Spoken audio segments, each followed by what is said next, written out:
Please subscribe the channel. ಕತೆಗಳನ್ನ ಅತಿ ಹೆಚ್ಚಿನ ಸಂಖ್ಯೆಯಲ್ಲಿ ಶೇರ್ ಮಾಡಿ, ಲೈಕ್ ಮಾಡಿ ಮತ್ತು ಕಮೆಂಟ್ ಮಾಡಿ. ನನ್ನ ಕತೆ ನಿಮ್ಮ ಭಾವ ಚಾನಲ್ಗೆ ಸ್ವಾಗತ.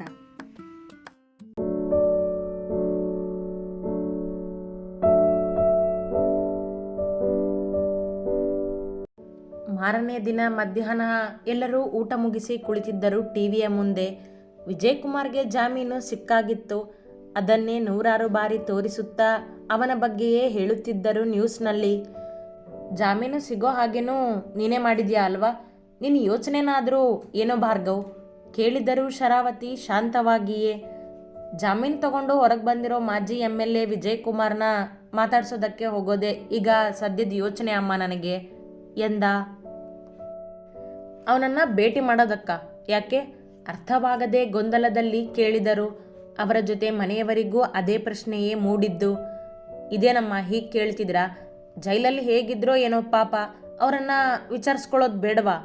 ಬಾಯಿ ಬಿಟ್ಟು ಹೇಳ್ದವ ಅವ. ತಮಾಷೆ ಸಾಕು ಭಾರ್ಗವ್, ನೀನು ಅವನ ಮನೆಗೆ ಹೋಗ್ತಿದೀಯಾ? ಮತ್ತೊಮ್ಮೆ ಕೇಳಿದರು ಶರಾವತಿ. ಹಾಂ ಅಮ್ಮ, ಅವನನ್ನು ಮಾತನಾಡಿಸೋದಕ್ಕೆ ಎನ್ನುತ್ತಾ ಮೇಲೆದ್ದ ಭಾರ್ಗವ್. ಅವನ ಮಾತಿಗೆ ಆತಂಕಗೊಂಡ ಆಯುಷ್, ನಾನು ಬರ್ತೀನಿ ಅಣ್ಣ ಎಂದ. ಯಾಕಾಯು? ಅವನು ನನಗೇನಾದರೂ ಮಾಡಿಬಿಡ್ತಾನೆ ಅನ್ನೋ ಭಯನ? ಕೇಳಿದ ಅವನನ್ನು ನೋಡಿ. ಸರಿಯಾಗಿ ಊಹಿಸಿದ್ದರಿಂದ ಮಾತನಾಡಲಿಲ್ಲ ಆಯುಷ್. ಅವನನ್ನು ಕರ್ಕೊಂಡು ಹೋಗು ನೀನು ಎಂದರು ಶರಾವತಿ. ಬೇಡವೆಂದರೆ ಬಿಡುವುದಿಲ್ಲ ಎಂದರಿತ ಭಾರ್ಗವ್. ಹಾಂ ಅಮ್ಮ ಎಂದು ಮುಂದೆ ನಡೆದರೆ ಅವನ ಜೊತೆ ಕಂಟಿ ಆಯುಷ್ ನಡೆದರು. ತನ್ನ ಜೊತೆ ಗೆಳೆಯನಂತಿದ್ದು ಬೆನ್ನಿಗೆ ಚೂರಿ ಹಾಕುವ ಕೆಲಸ ಮಾಡಿ ಒಳ್ಳೆಯವನಂತೆಯೇ ತೋರಿಸಿಕೊಳ್ಳುತ್ತಿದ್ದನಲ್ಲ ವಿಜಯ್ ಕುಮಾರ್. ಅವನನ್ನು ಚೆನ್ನಾಗಿ ಆಟ ಆಡಿಸಿಯೇ ಬುದ್ಧಿ ಕಲಿಸಬೇಕೆಂದು ಇಷ್ಟು ದಿನ ಸುಮ್ಮನಿದ್ದ ಭಾರ್ಗವನಿಗೆ ಈಗ ಸಮಯ ಕೂಡಿ ಬಂದಿತ್ತು ಅವನ ಎದುರಾಗಲು. ಶತ್ರುವಿನ ಮನೆಗೆ ತಾನೇ ಹೋಗಿ ಯುದ್ಧಕ್ಕೆ ಆಹ್ವಾನ ಕೊಡುವಂಥ ಧೈರ್ಯ ಅವನಿಗಿತ್ತು. ಆದರೆ ಈಗ ಅವನ ಮನೆಗೆ ಹೋಗಿದ್ದು ಯುದ್ಧಕ್ಕೆ ಆಹ್ವಾನ ಕೊಡಲು ಅಲ್ಲ. ಬೆನ್ನ ಹಿಂದೆ ಶುರು ಮಾಡಿರುವ ಯುದ್ಧ ತನಗೆ ಗೊತ್ತಾಗಿದೆ, ಅದರ ಪರಿಣಾಮ ಎದುರಿಸಲು ಸಿದ್ಧನಾಗು ಎಂದು ಹೇಳಿ, ಜೊತೆಗೆ ತನ್ನನ್ನು ಮತ್ತೆ ಕೆಣಕಿದರೆ ಬಿಡುವುದಿಲ್ಲ ಎಂದು ಎಚ್ಚರಿಕೆ ಕೊಟ್ಟು ಶರಾವತಿಯವರ ಕಾಲಿಗೆ ಬೀಳುವಂತೆ ಹೇಳಲು. ತಾನಾಗಿಯೇ ಹೋಗಿ ಹೇಳುವ ಅವಶ್ಯಕತೆ ಅವನಿಗಿರಲಿಲ್ಲ. ಆದರೆ ವಿಜಯ್ ಕುಮಾರ್ ಅಷ್ಟು ಬೇಗ ತಲೆಬಾಗುವವನಲ್ಲ ಎಂದು ಗೊತ್ತವನಿಗೆ. ಹಾಗಾಗಿ ಸಣ್ಣ ಎಚ್ಚರಿಕೆ ಕೊಡಲು ಹೋಗಿದ್ದ. ಮನೆಯಲ್ಲಿ ಹೆಚ್ಚು ಜನರೇನೂ ಇರಲಿಲ್ಲ. ಅವ ಸಾಕಿದ್ದ ರೌಡಿಯಂತಿದ್ದ 8-10 ಹುಡುಗರು ಆ ದೊಡ್ಡದಾದ ಹಾಲ್ನಲ್ಲಿ ಅಲ್ಲಲ್ಲಿ ನಿಂತಿದ್ದರು. ಒಳ ಬಂದಿದ್ದ ಭಾರ್ಗವ್ ಸೋಫಾದಲ್ಲಿ ಕುಳಿತಿದ್ದ, ಹಾಯಾಗಿ ಅತ್ತಿತ್ತ ನೋಡುತ್ತಾ. ಆಯುಷ್ ಪಕ್ಕದಲ್ಲಿ ಕುಳಿತಿದ್ದರೆ ಕಂಟಿ ಪಕ್ಕದ ಸೋಫಾದಲ್ಲಿ ಕುಳಿತಿದ್ದ. ಭಾರ್ಗವ್ ಮನೆಗೆ ಬಂದಿರುವ ಸುದ್ದಿಯನ್ನು ಸೇವಕನೊಬ್ಬ ವಿಜಯ್ ಕುಮಾರ್ಗೆ ತಿಳಿಸಲು ಹೋಗಿದ್ದ. ಆ ಸೇವಕ ವಾಪಸ್ಸಾಗಿ 10 ನಿಮಿಷದ ನಂತರ ವಿಜಯ್ ಕುಮಾರ್ ಹೊರಬಂದ ಭಾರ್ಗವನನ್ನು ಕಾಣಲು. ಅವ ಬೇಕೆಂದೇ ತನ್ನನ್ನು ಕಾಯಿಸಿದನೆಂದು ಭಾರ್ಗವನಿಗೆ ಚೆನ್ನಾಗಿ ಗೊತ್ತಿತ್ತು. ಯಾವಾಗ ಬಂದೆ ಭಾರ್ಗವ್ ಎನ್ನುತ್ತಾ ಒಳ್ಳೆಯವನಂತೆ ನಟಿಸುತ್ತಾ ಬಂದ ವಿಜಯ್ ಕುಮಾರ್ ಸಪ್ಪೆ ಮೋರೆ ಹಾಕಿದ್ದ. ಅವನ ಮೊಗದ ಕಳೆ ಇಳಿದು ಹೋಗಿತ್ತು. ನಾನು ಬಂದಿದ್ದನ್ನು ನಿಮ್ಮ ಸರ್ವೆಂಟ್ ನಿಮಗೆ ತಿಳಿಸಿದ್ನಲ್ಲ ವಿಜಯ್ ಕುಮಾರ್, ಆವಾಗಲೇ ಬಂದೆ ಎಂದ ಭಾರ್ಗವ್ ನೇರ ನೋಟ ನೆಟ್ಟ. ಹಾಂ ಭಾರ್ಗವ್, ಸ್ವಲ್ಪ ಲೇಟ್ ಆಯಿತು ಎಂದ ಪೆಚ್ಚಾಗಿ. ಭಾರ್ಗವ್ ಸುಮ್ಮನೆ ಕುಳಿತ, ಸಿಂಹದಂತೆ ಗಂಭೀರತೆ ಹೊತ್ತು. ಮತ್ತೆ ಭಾರ್ಗವ್, ಟೀ ಜ್ಯೂಸ್ ಏನಾದರೂ ದೈನ್ಯತೆಯಿಂದ ಕೇಳುತ್ತಿದ್ದನವ. ಅದೆಲ್ಲ ಏನೂ ಬೇಡ ವಿಜಯ್ ಕುಮಾರ್, ನೀವು ಹೇಗಿದ್ದೀರಾ? ನೀವು ಜೈಲಲ್ಲಿದ್ದಾಗ ನಿಮ್ಮನ್ನು ನೋಡೋಕ್ಕೆ ಬರೋದಕ್ಕೆ ಆಗಲಿಲ್ಲ. ಇವತ್ತು ನಿಮಗೆ ಜಾಮೀನು ಆಯ್ತಲ್ಲ, ಅದಕ್ಕೆ ನೋಡಿಕೊಂಡು ಮಾತಾಡ್ಕೊಂಡು ಹೋಗೋಣ ಅಂತ ಬಂದೆ ಎಂದ. ಆಯುಷ್ ಮತ್ತು ಕಂಟಿ ಅವರಿಬ್ಬರ ಮಾತು ಕೇಳುತ್ತಾ ಸುಮ್ಮನೆ ಕುಳಿತಿದ್ದರು. ನನಗೇನಾಗಿದೆ ಭಾರ್ಗವ್, ಚೆನ್ನಾಗೇ ಇದ್ದೀನಿ. ಆತ್ಮೀಯರಾಗಿ ಇದ್ಕೊಂಡು ಬೆನ್ನಿಗೆ ಚೂರಿ ಹಾಕೋರಿದ್ರೂ ಯಾರೂ ನನ್ನನ್ನು ಏನೂ ಮಾಡೋಕ್ಕಾಗೋದಿಲ್ಲ. ಭಾರ್ಗವನನ್ನೇ ನೋಡುತ್ತಾ ಎಂದ ವಿಜಯ್ ಕುಮಾರ್ ನೋಟದಲ್ಲಿ ಕೋಪವಿತ್ತು. ಅವನ ಮಾತಲ್ಲಿ ಆತ್ಮೀಯ ಎಂದಿದ್ದು ಭಾರ್ಗವನಿಗೆ. ತಾನು ಪೊಲೀಸ್ ಸ್ಟೇಷನ್ ಮೆಟ್ಟಿಲು ಹತ್ತುವಂತೆ ಮಾಡಿದ್ದು ಭಾರ್ಗವನೇ ಎಂದು ಗೊತ್ತಾಗಿತ್ತವನಿಗೆ. ಹೌದು ವಿಜಯ್ ಕುಮಾರ್, ನಾವು ನಮ್ಮ ಆತ್ಮೀಯರು ಅಂದ್ಕೊಂಡಿರೋರೆ ಈಗಿನ ಕಾಲದಲ್ಲಿ ಶತ್ರುಗಳಾಗೋದು. ನಿಮಗೆ ಗೊತ್ತಾ, ಎಲೆಕ್ಷನ್ ಶುರುವಾಗೋದಕ್ಕೂ ಮೊದಲು ಯಾರೋ ನಮ್ಮ ಅಮ್ಮನಿಗೆ ಕರೆ ಮಾಡಿ ಹೆದರಿಸಿದ್ದಾರೆ, ನಿಮ್ಮ ಮಗ ರಾಜಕೀಯಕ್ಕೆ ಬಂದರೆ ಅವನ ಜೀವನ ಉಳಿಸೋದಿಲ್ಲ ಅಂತ. ಆದರೆ ನಾನು ಅಂಥದ್ದಕ್ಕೆಲ್ಲ ಹೆದರೋನಲ್ಲ.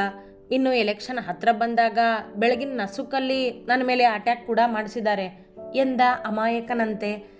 ಅವನ ಮಾತಿಗೆ ಬೆಚ್ಚಿದ ವಿಜಯ್ ಕುಮಾರ್ ಆಗಲೇ ಸಿಕ್ಕಿಬಿದ್ದಿರುವನೆಂದು. ಅವನ ಹಣೆ ಬೆವರಿತು, ಗಂಟಲು ಒಣಗಿತು. ಭಾರ್ಗವ್ ಮಾತ್ರ ತಾನು ಬಂದಿರುವ ಕೆಲಸ ಮಾಡುತ್ತಿದ್ದ. ಏನಾಯಿತು ಸರ್, ಯಾಕೆ ಬೆವರ್ತಿದ್ದೀರಾ ಕೇಳಿದ ಕಂಟಿ ಅವನನ್ನೇ ನೋಡುತ್ತಾ. ಯಾಕಿಲ್ಲ ಎಂದನವ ಹಣೆಯ ಮೇಲಿನ ಬೆವರೊರೆಸುತ್ತಾ. ಅವನನ್ನೇ ತೀಕ್ಷ್ಣವಾಗಿ ನೋಡುತ್ತಿದ್ದ ಭಾರ್ಗವ್. ಏಯ್ ವಿಜಯ್ ಕುಮಾರ್, ನಿನ್ನ ಆಟ ನನಗೇನೋ ಗೊತ್ತಿಲ್ಲ ಅಂದ್ಕೊಂಡಿದೆಯೇನೋ ಎಂದ ಗಟ್ಟಿ ಧ್ವನಿಯಲ್ಲಿ. ಅವನ ನೋಟ ಬೇಟೆಗೆ ಕಾದು ಕುಳಿತಿರುವ ಹುಲಿಯಂತೆ ತೀಕ್ಷ್ಣ. ನಡುಗಿದ ವಿಜಯ್ ಕುಮಾರ್. 4 ವರ್ಷದ ಹಿಂದೆನೂ ನನ್ನ ತಾಯಿಗೆ ಕರೆ ಮಾಡಿ ಹೆದರಿಸಿದ್ದು ನೀನೇ ಅಲ್ವಾ ಉರಿ ಗಣ್ಣಿನಿಂದ ಕೇಳಿದ. ಏನು ಮಾತಾಡ್ತಿದ್ಯಾ ಭಾರ್ಗವ್ ನೀನು, ನನಗೆ ಅರ್ಥ ಆಗ್ತಿಲ್ಲ. ನಾನು ಯಾರನ್ನೂ ಹೆದರಿಸಿಲ್ಲ ಕೇಳಿದ ವಿಜಯ್ ಕುಮಾರ್ ಹೆದರುತ್ತಾ. ಅವನು ಏನು ಹೇಳ್ತಿದ್ದಾರೆ ಅಂತ ನಿಮಗೆ ಚೆನ್ನಾಗಿ ಗೊತ್ತಿದೆ ಎಂದ ಆಯುಷ್. ವಿಜಯ್ ಕುಮಾರ್ ಹೆದರುತ್ತಾ ಭಾರ್ಗವನನ್ನೇ ನೋಡಿದ. ನನ್ನ ಬೆನ್ನಿಂದೆ ನಿಂತ್ಕೊಂಡು ನನ್ನ ವಿರುದ್ಧನೇ ಯುದ್ಧ ಮಾಡೋಕ್ಕೆ ತಯಾರಾದರೆ ನನಗೆ ಗೊತ್ತಾಗೋದಿಲ್ಲ ಅಂದ್ಕೊಂಡಿದ್ಯಾ ನೀನು ನೋಟ ಬದಲಿಸದೆ ಕೇಳಿದ ಭಾರ್ಗವ್. ಬೆಚ್ಚಿದ ವಿಜಯ್ ಕುಮಾರ್ ಅಲ್ಲಿಯೇ ನಿಂತಿದ್ದ ತನ್ನ ಹುಡುಗನತ್ತ ಕಣ್ಸನ್ನೆ ಮಾಡಿದ. ಅವ ನೋಟ ಅರಿತು ಭಾರ್ಗವನ ಮೇಲೆ ದಾಳಿ ಮಾಡಲು ಹೆಜ್ಜೆ ಇಡುವುದಕ್ಕೂ ಭಾರ್ಗವ್ ತನ್ನ ಬ್ಲೇಸರ್ ಜೇಬಿನಲ್ಲಿದ್ದ ಗನ್ ತೆಗೆದು ಕೈಯಲ್ಲಿ ಹಿಡಿದ. ಅವನ ನೋಟ ವಿಜಯ್ ಕುಮಾರ್ ಮೇಲೆಯೇ ಇತ್ತು, ಆದರೆ ಗಮನ ಎಲ್ಲ ಕಡೆಯೂ ಇತ್ತು. ದಾಳಿ ಮಾಡಲು ಬಂದವ ಅಲ್ಲಿಯೇ ನಿಂತ, ಮುಂದೆ ಹೆಜ್ಜೆ ಇಡದೆ.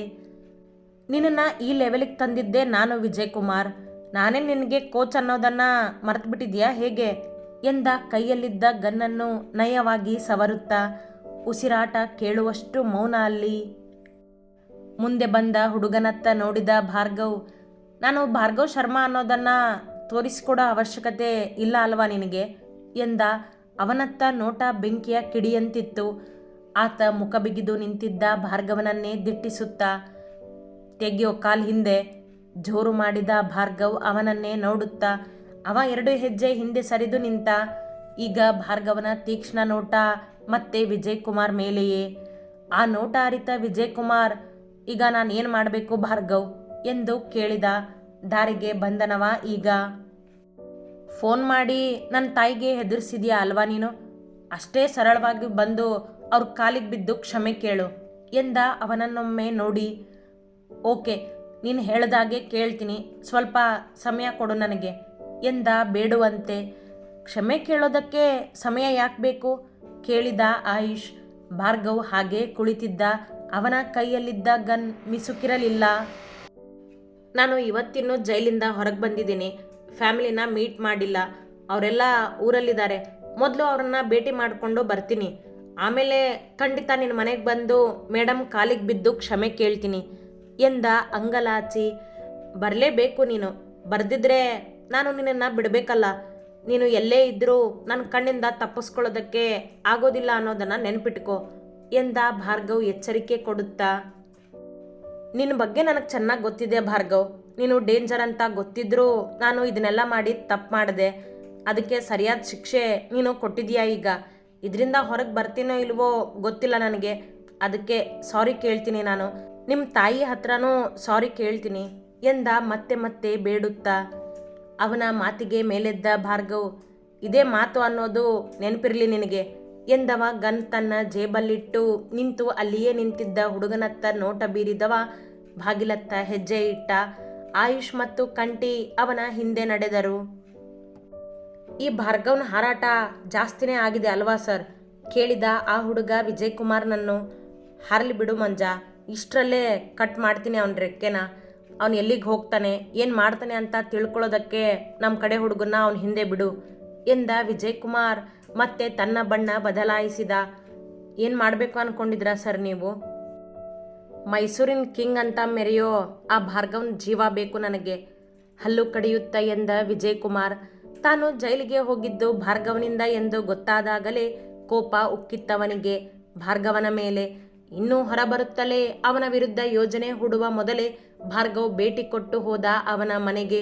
ಇದರಿಂದ ಇನ್ನೂ ಕೋಪಗೊಂಡ ವಿಜಯ್ ಕುಮಾರ್ ಅವನ ಜೀವಕ್ಕೆ ಸಂಚಕಾರವಾಗುವನೇ.